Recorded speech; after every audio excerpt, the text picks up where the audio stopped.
বৈশ্বিক উষ্ণতা বদলে দিচ্ছে পৃথিবীর পরিচিত আবহাওয়া ও জীববৈচিত্র্যের চিত্র।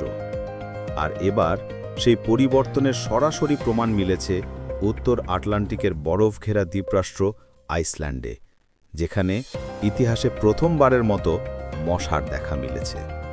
বিজ্ঞানীরা বলছেন, জলবায়ু পরিবর্তনের প্রভাবে আইসল্যান্ড এখন এমন এক পর্যায়ে পৌঁছেছে যেখানে উষ্ণমণ্ডলীয় জীবজগতও ধীরে ধীরে নিজেদের জায়গা করে নিচ্ছে।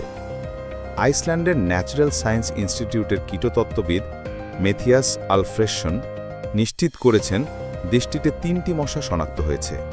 কুলিশেটা অ্যানোলট্টা প্রজাতির এই মশাগুলোর মধ্যে 2টি স্ত্রী এবং 1টি পুরুষ। এগুলো ধরা হয়েছে বিশেষ এক ধরনের ওয়াইন ফাঁদের মাধ্যমে। গবেষকরা জানিয়েছেন, এই প্রজাতির মশা ঠান্ডা পরিবেশে টিকে থাকার সক্ষমতা রাখে।